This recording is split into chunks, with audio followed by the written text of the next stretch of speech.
Hadia Development Organization is an NGO, non-government, non-profit organization whose founder is Dhaqtar Warsame Cabdirisaaq.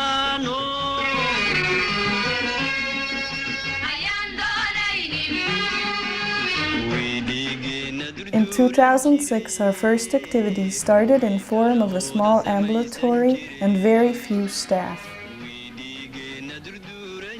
There was a problem with human resources, but with Hadia coming to life, everything could be managed.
In February of 2006, there was a war eruption between two clans, which turned out to become one of the greatest challenges we had to face.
Somali dulaysan jiray way qabiilka ku doodi jiray way Somali dulaysan jiray way qabiilka ku doodi jiray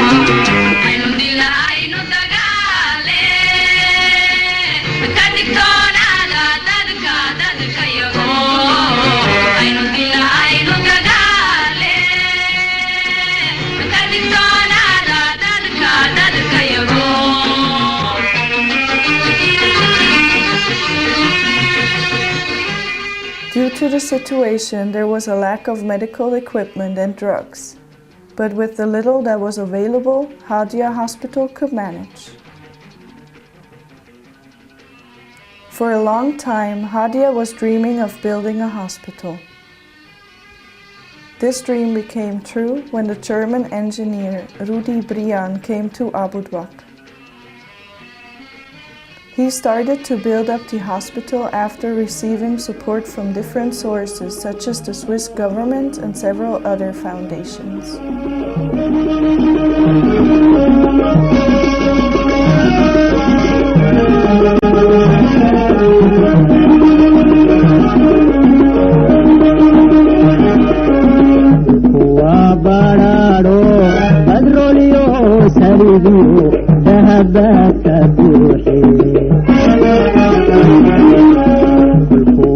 badhaadho badroolyo saliidyo dahabaka buuxe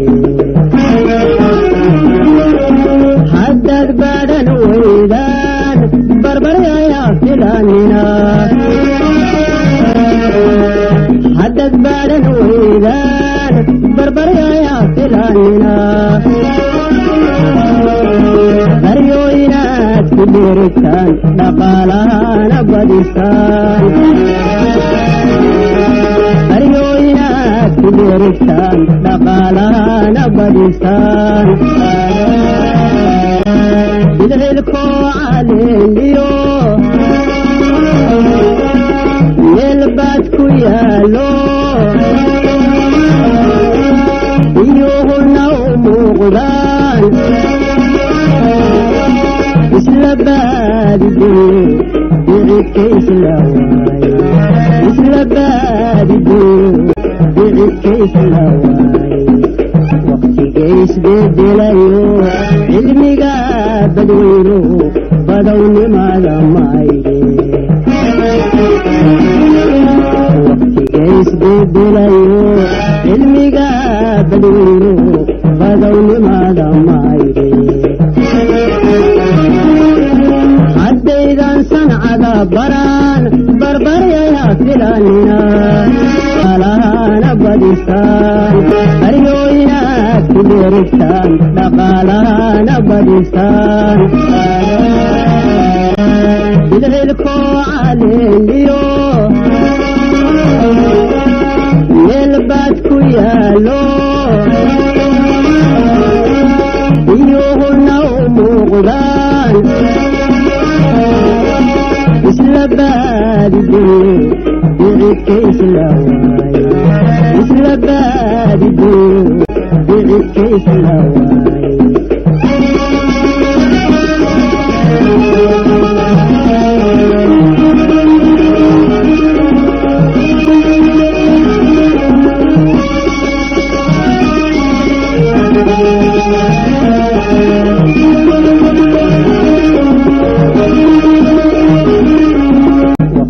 isbedelayo cilmiga badweyno badownimada mayde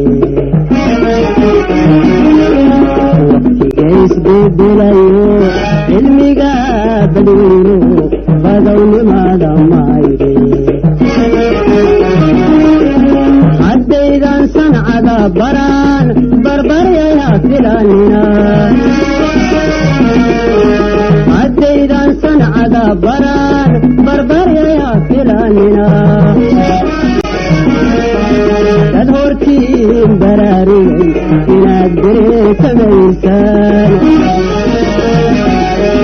dad hortiin baraarugay inaad bereesamaysaan bidcilkoo caleeliyo meel baad ku yaalo biyuhuna u muuqdaan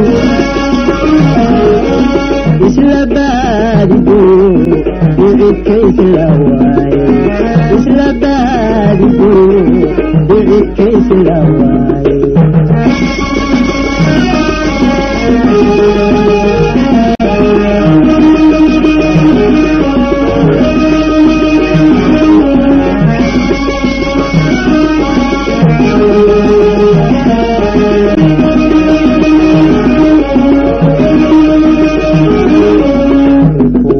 barwaaqo guriga ka baxaya lagu baahideela waa barwaaqo guriga ka baxaya lagu baahideela haddaad beeran weydaan barbaryayaa filanina haddaad beeran weydaan barbaryayaa filanina ilaashinaad naxdaan raaxadaana bugataan ilaashinaad naxdaan raaxadaana bugataan bilcilkoo cale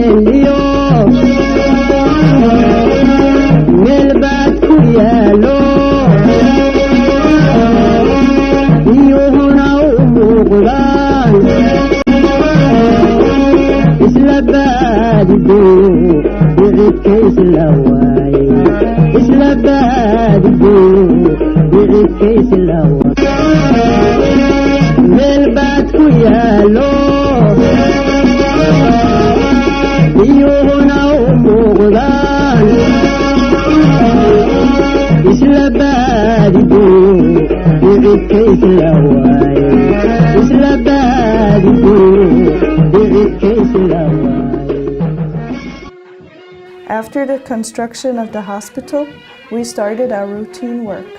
Some of our activities include an OPD where outpatients are attending every day, a male as well as a female ward including a delivery room, an operation theater, a laboratory, a pharmacy, and an SC, which is a stabilization center for severely malnourished children. We also have an X-ray department and nutrition OTPs where we have outreach programs into small villages where we distribute plum nuts from UNICEF. We are able to hold meetings concerning health issues in the area with delegations from different organizations. Finally, the hospital became the referral hospital for nutrition and complicated obstetric cases in the district of Caabudwaaq and the surrounding areas. We are partnering with UNICEF, UNFPA, and UNHCR. One of our most important activities is providing health access to more than 25,000 individuals in IDP camps. After learning about our activities and witnessing our strong commitment towards the well-being of the people in Caabudwaaq, we would like to ask for your kind and very much appreciated support. We're able to make an impact as the hospital needs to expand. Also, certain departments could not be built to this day due to a lack of funds and thus missing equipment. In this, the running costs present our biggest problem until now. We are looking forward to build the future of the Hadia Hospital together, encourage the people, and give them the opportunity to overcome these serious challenges. We thank you very much for your time and your attention towards our important cause. Even out of the smallest seed grows a strong and mighty tree.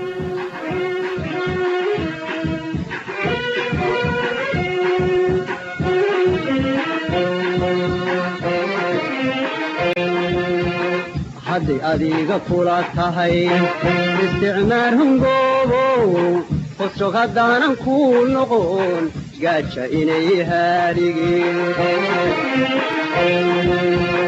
hadday adiga kula tahay isticmaar hungoobo qosog haddaanan ku noqon gaaja inay haadhigeen warwad mala